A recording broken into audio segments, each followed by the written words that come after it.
Hello, friends. It's your old pal, Jimmy Franks. And first off, I just want to say thanks for enjoying Song Crimes. Hopefully you're enjoying it, and thanks for listening and sticking with us. Apologies for the delay in releases. Life happens. People got busy, and so we kind of skipped November. This episode's a little bit longer than usual to make up for that, and just to make sure that we're in the groove, we are going to continue releasing episodes, but we're going to switch to every other week. So it's just going to be a little bit easier for us to keep releasing stuff on the regular if we release a little bit less of it. So anyway, more stuff coming. Really excited about some things that are in the pipe, like a request hour and the Christmas episode that'll be coming soon. So thank you for checking us out. Thanks for taking us with you, and let's do this. This show contains general information about legal matters. This information is not advice and should not be treated as such. If you have any specific questions about any legal matter, you should consult your attorney or other professional legal services provider. Be advised that while Cheapskate is a lawyer, he is not your lawyer. Also, Jimmy Franks is an idiot, and you should never take his advice. You're listening to Song Crimes. I'm professional idiot Jimmy Franks. And I am a lawyer, but not your lawyer, Cheapskate. We explore the statements and confessions made by songwriters in popular music and pass judgment on those who choose to operate outside the law. Court is now in session. And today we are going to look at some pretty reprehensible behavior. We've got a city that is on the verge of tearing itself apart. We've got some adultery. We've got probably some divorce court happening, and just some straight-up murdering. Imagine we're in a small-town courthouse where they don't have specialized courts or nothing, and you got the one judge handling everything. First off, the case of Jeannie C. Riley versus the Harper Valley PTA. And she said, Mama got a note here from the Harper Valley PTA. You know, this is one of those song stories, so it's probably easier for me to just read the lyrics than to try to sum up. So it starts out, I want to tell you a story about a Harper Valley widowed wife who had a teenage daughter who attended Harper Valley Junior High. Well, her daughter came home one afternoon, didn't even stop to play. She said, Mom, I got a note here from the Harper Valley PTA. Note said, Miss Johnson, you're wearing your dresses way too high. It's reported you've been drinking and running around with men and going wild. So the PTA isn't writing a note about her daughter. The PTA is giving a note to the daughter about the behavior of the mother. Yeah. And I quote, and we don't believe you ought to be bringing up your little girl this way. And it was signed by the secretary, Harper Valley PTA. The Parent-Teacher Association of Harper Valley is making some pretty serious value judgments. This seems like a gross overreach of whatever authority a Parent-Teacher Association would have. Yeah. If you're not from the United States, Parent-Teacher Association is a nonprofit where parents and teachers get together and they hold like fundraisers for the school. They don't really have the authority to go around threatening people. It's not really a governing body, but they seem to have some kind of ad hoc mafia set up in Harper Valley where they're leaning on parents. Yeah, the power behind the power in Harper Valley. So there's not really anything Harper Valley PTA could do to them. Now, if this is just like the mouthpiece for the school principal, and they're talking about trying to get rid of Jeannie from school because of her mom's behavior, that's not going to fly.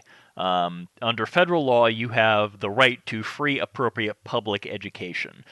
So if they are trying to kick someone out of school, you have the right to notice and a hearing where the student gets to come in and defend themselves. And the parent's behavior is not going to justify it. Now, if it's a private school, of course, they can do whatever they want. They can throw Jeannie out for any reason they want or for no reason.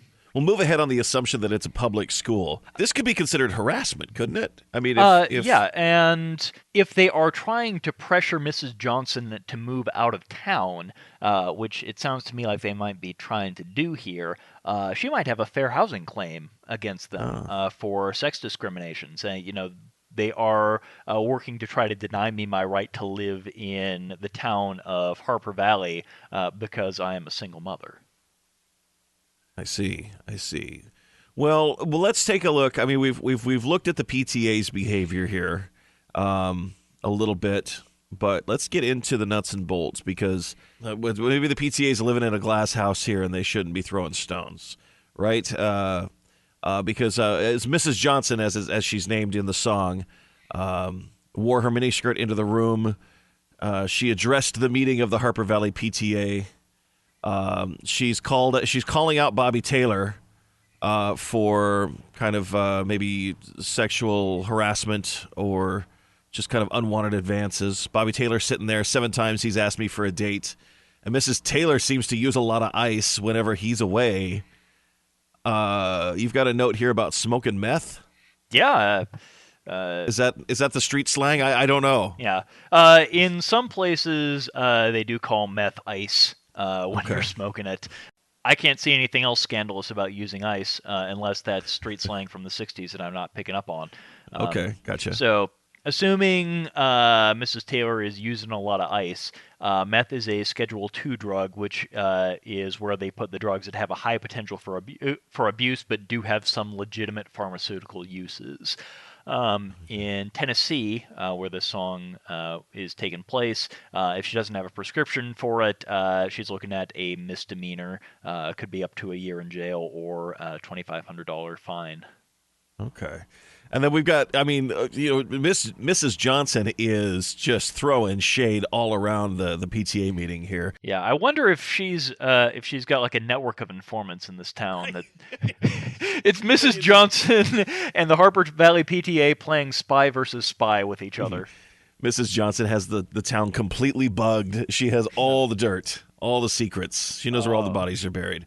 Mr. Baker, can you tell us why your secretary had to leave this town? And shouldn't Widow Jones be told to keep her window shades pulled completely down? Well, Mr. Harper couldn't be here because he stayed too long at Kelly's bar again. And if you smell Shirley Thompson's breath, you'll find she's had a little nip of gin. Scandal.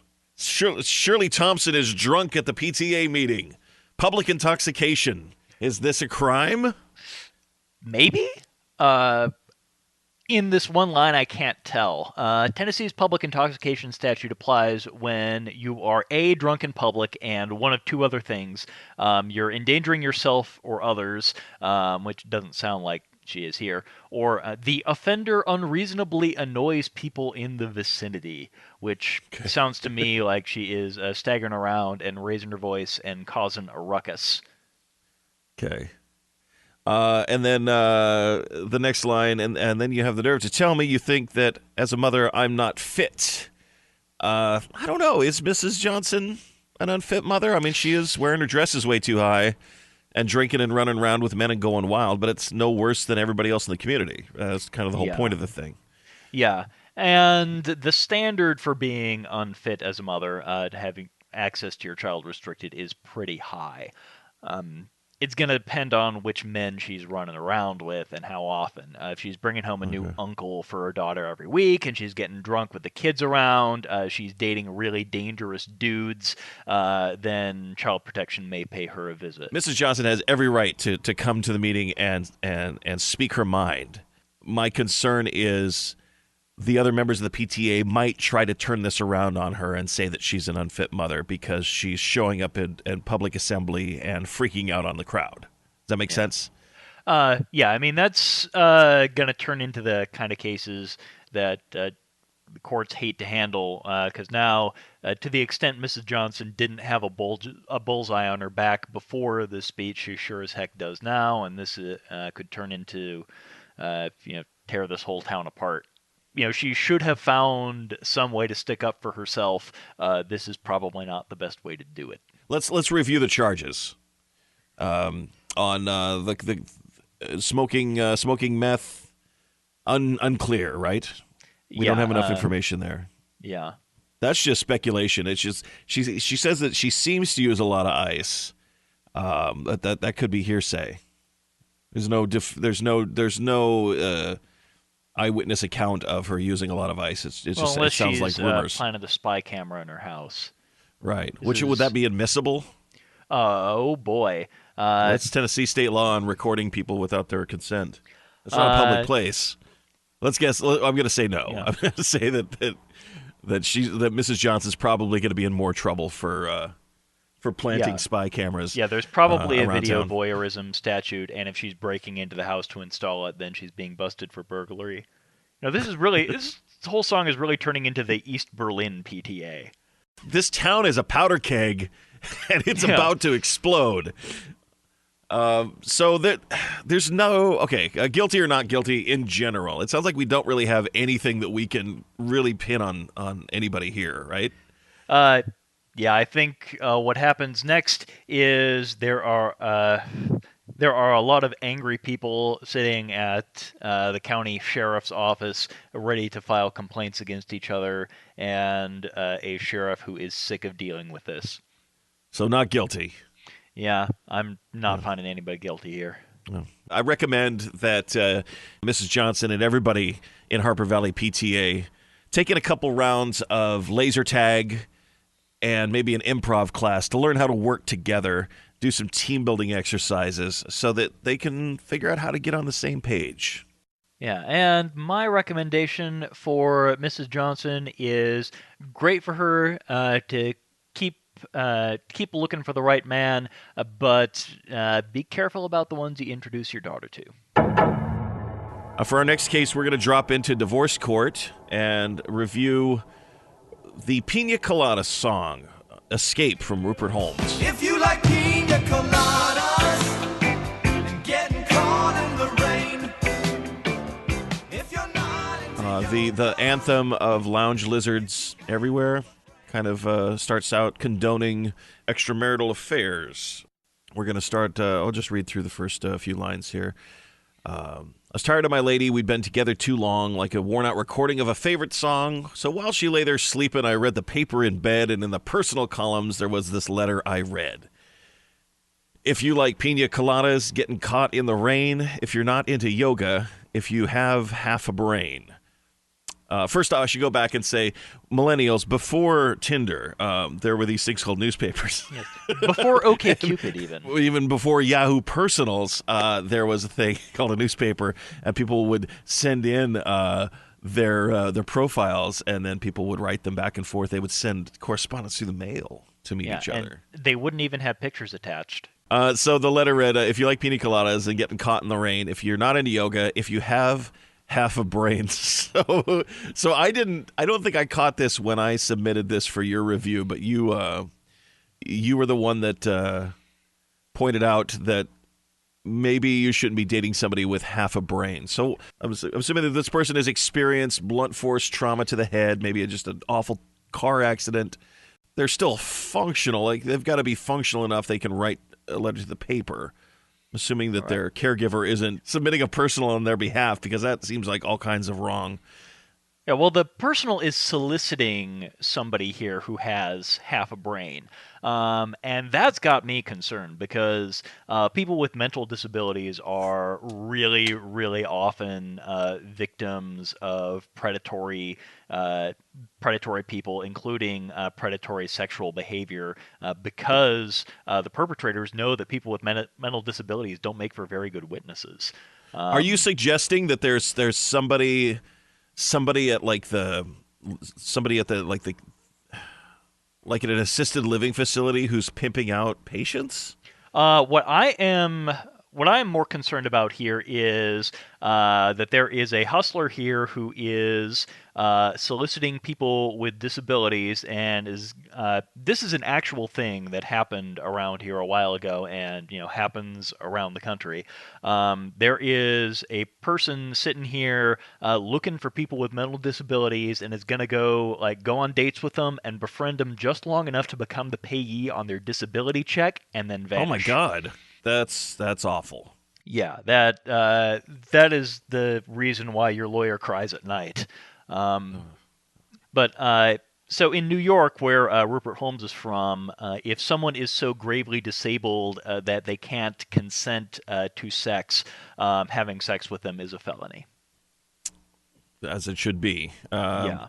As if that weren't bad enough, to add insult to injury, the next line is, if you like making love at midnight in the dunes of the Cape. And assuming that this isn't a private beach, this person is now soliciting public sex, or Yeah, and Yeah. in New York, you'll remember in Michigan, where Bob Seger was from, he could work in his night moves all he wanted in any place so Right. long as nobody walked in on him. But in New York, sex in public is a crime whether or not anybody observes you. I don't know how you get caught if nobody sees you.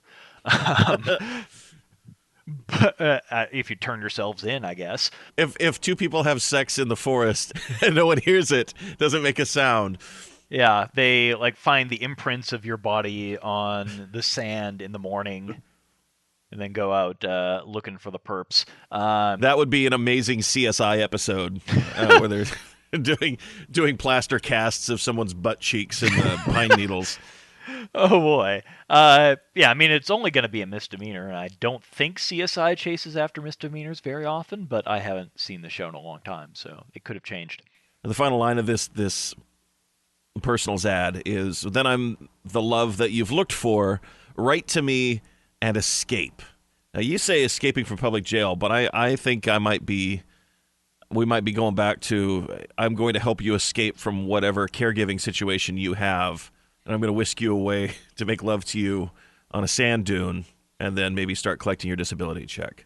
Yeah, in the situation you described, that would probably be custody interference, which works along the same lines as a parental kidnapping case, where you've got the one person who legally has custody over another, and then another person comes in and interferes with it.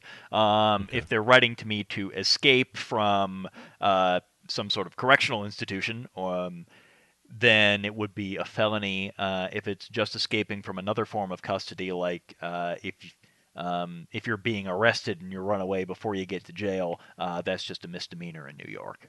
I think it would have to be pretty minimum security if answering a personals ad is going to somehow aid in your escaping from jail, right? I mean, it's not like, write to me and I'll hook my truck up to the bars on the window and blast the side of the jail out so you can get out. You would hope so, but there have been crazier escapes. I suppose so. That might be a fun podcast. We'll do that. We'll do crazy jail escapes next week.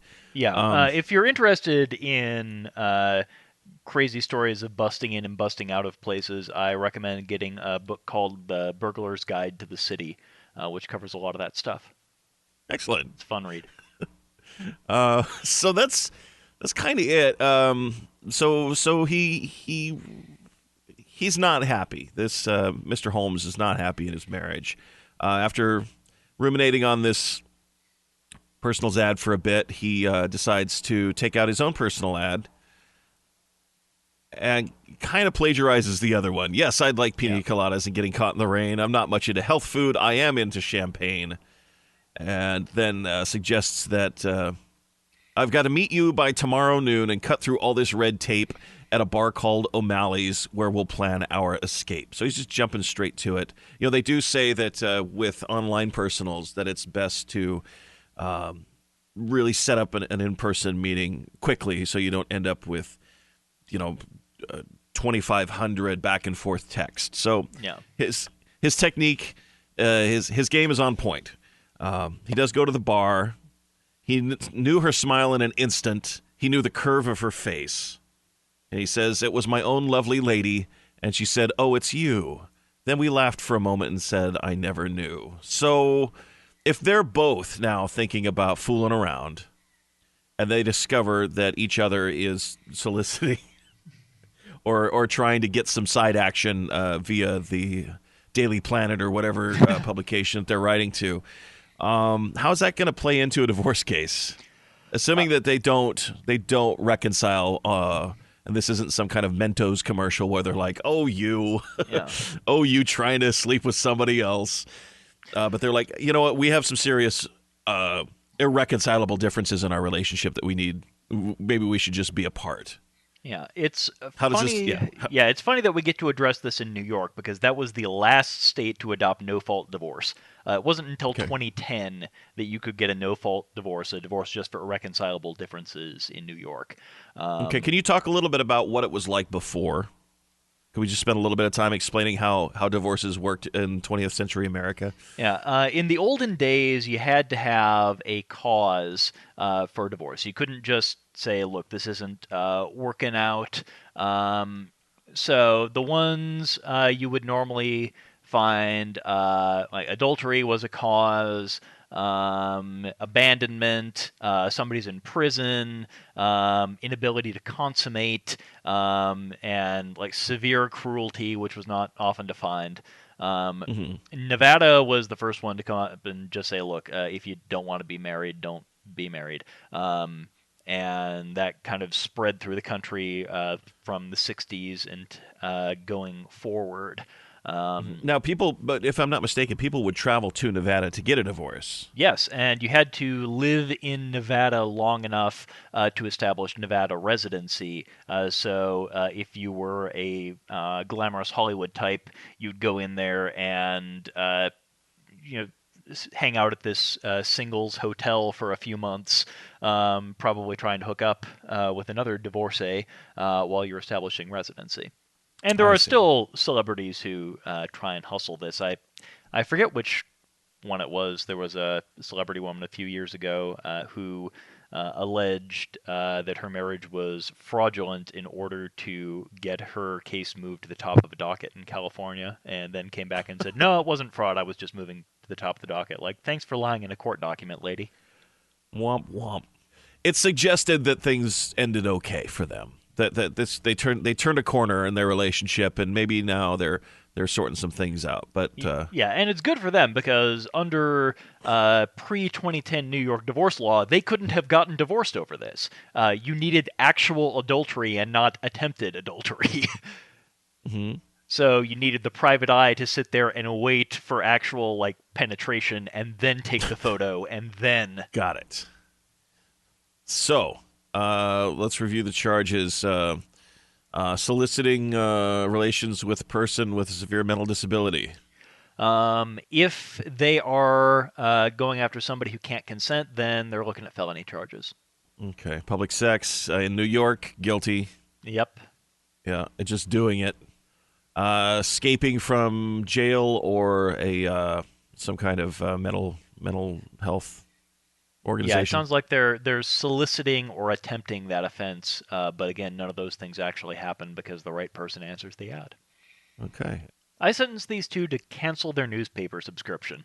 Avoid the temptation.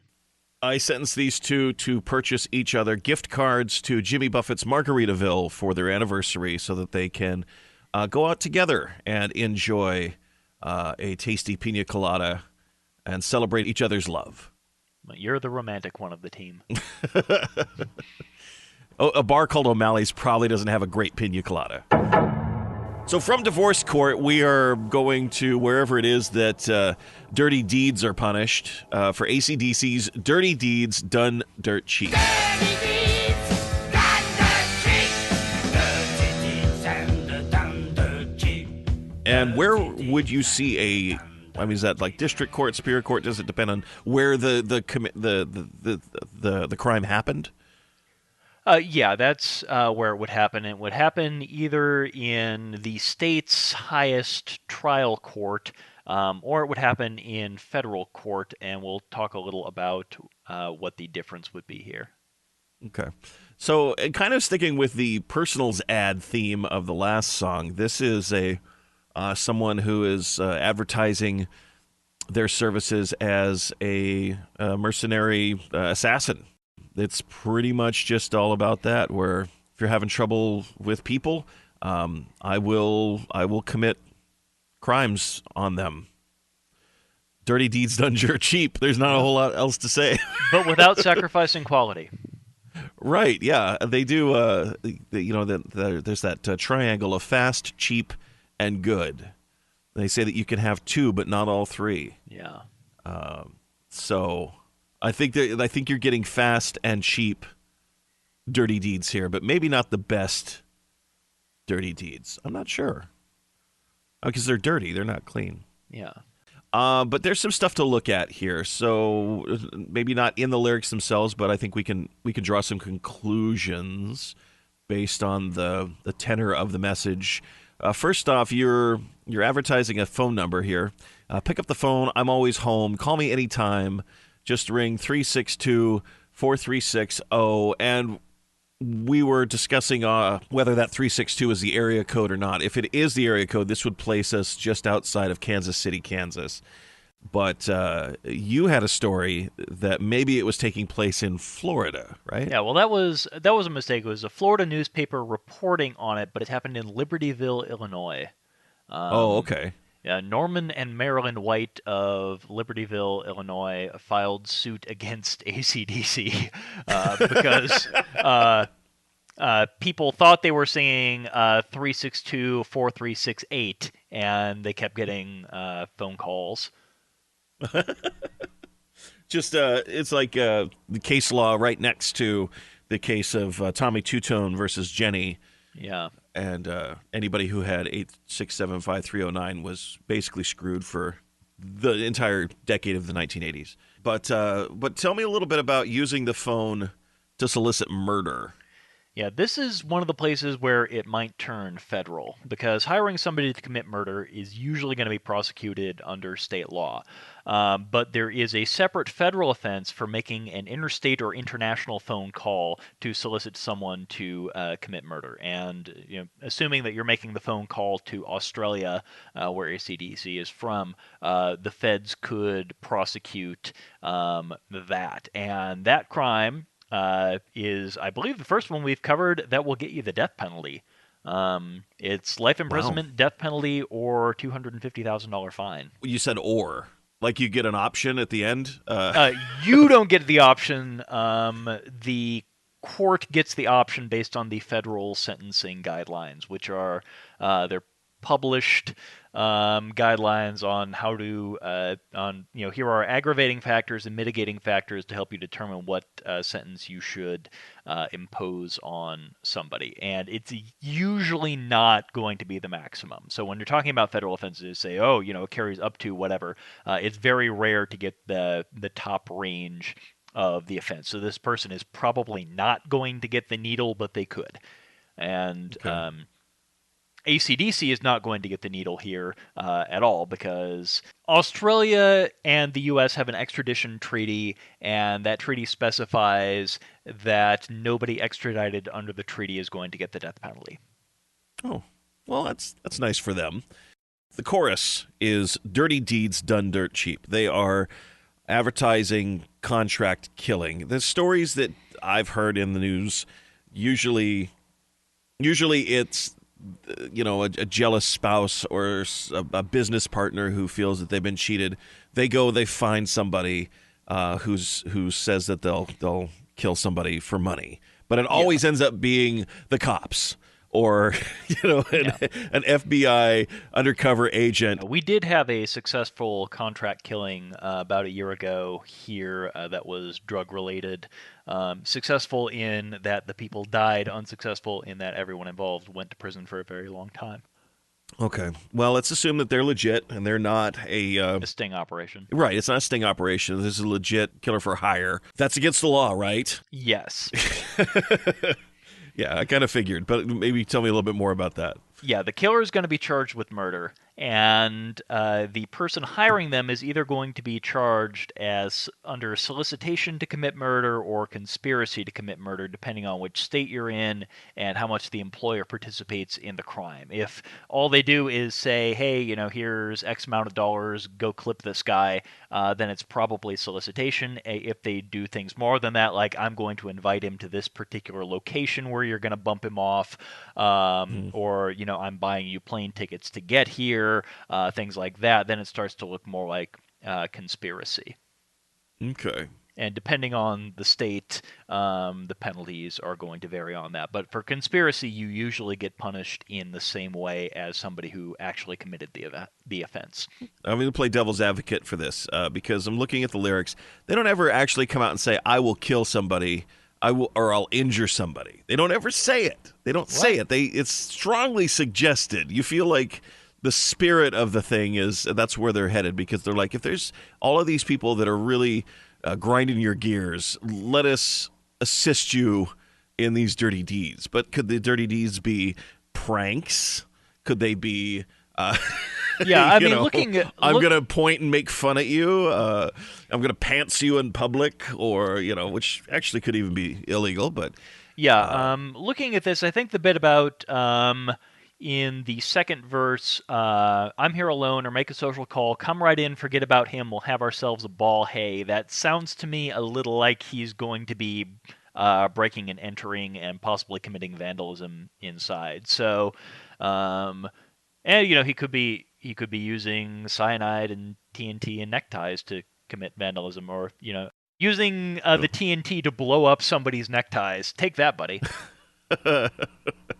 Well, okay, all right. We're not here to help people get out of consequences for their actions. We're here to hold them to them. So we're going to say that these things are happening, and there's a suggestion of murder by electrocution here. He does offer high voltage in his menu of services. So what is murder by electrocution or torture? Does that have any special punishment attached to it?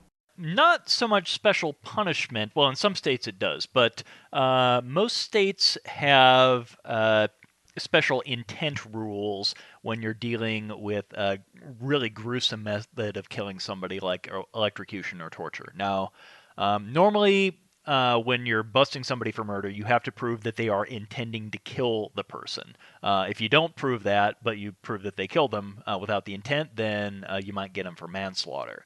Okay. With something like, but a lot of them say in their murder statute, murder by such and such a particularly gruesome method, you don't have to prove that they were actually trying to kill, you just have to prove that they intended to electrocute or torture the person. So you can't come in with your defense saying, yeah, I pumped 4 million volts in him, but I was just trying to give him a shock. I wasn't trying to kill him. Got it. What about concrete shoes and cyanide? Anything interesting there? Yeah, poisoning is usually in the list of things where you just have to prove intent to poison rather than intent to kill. Okay.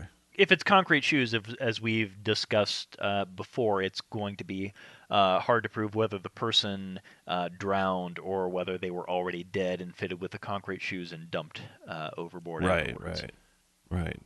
Now, TNT, in addition to actually killing a person, you've got to have some certifications just to even get your hands on something like that legally. I think it'd be the same with the cyanide, though, right? I can't just go to Rite Aid and buy a bottle of cyanide. Like, there's paperwork involved. Yeah, definitely. And with TNT, the state laws vary, but if you want to import it into the U.S., as AC/DC would have to do to bring it in from Australia, you need to get a permit from the Bureau of Alcohol, Tobacco, and Firearms, which involves a pretty lengthy background check. Otherwise, you're looking at up to 10 years in jail.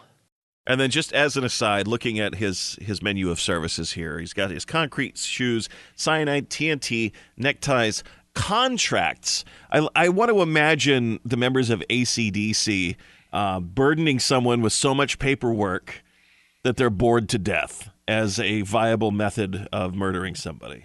Yeah. Depending on what they're doing with those contracts, they might be practicing law without a license. Normally, civilians can go ahead and draft contracts, but on their own behalf, if you're doing it for other people as a form of legal advice, then they might be facing an inquiry from the state bar. Huh. Wow, there's a lot of stuff going on in here. So I think we got them. I think we got them on something. Like, these guys are going away for a while, right? Yeah, they're guilty of everything.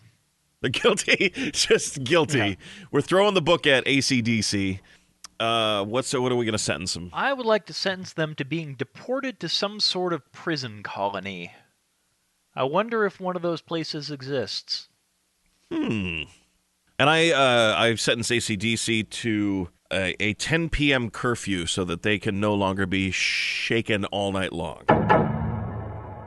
And that is going to do it for this episode of Song Crimes. Thanks to our announcer, Deb Slater. If there's a song you'd like us to feature, send your song ideas to songcrimes@gmail.com. And if you like the songs you hear, buy them on iTunes, or even better, support your local independent music store. And if you like the rest of the show, please subscribe, rate, review, and tell your friends about the show. Cheapskate, every week we run a a little PSE at the end of the show about fair housing, and I've had some folks ask me about that. So can you tell me a little bit more about why that's there and why that's important? It's there because I work for a fair housing organization, and fair housing testing is a way for you to get involved with local organizations that send out mystery shoppers, if you will, to do investigations into potential housing discrimination. If you contact your local organization and become a fair housing tester, you'll be assigned to possibly apply for apartments, possibly apply for mortgages, take notes on how you're treated, and report back. And that allows us to do surveys and figure out if people are being treated differently based on things like their race or their sex or their religion or their national origin or their disability. It's a crucial portion of fair housing enforcement in the United States, and anybody who wants to do some good in the world and pick up a few extra bucks should consider doing it. Awesome. Now that's going to do it for this episode. As always, don't do anything stupid, but if you do, keep your mouth shut. Court is adjourned. Would you like to go undercover to fight discrimination? If so, you can become a fair housing tester. Find your local fair housing organization at nationalfairhousing.org.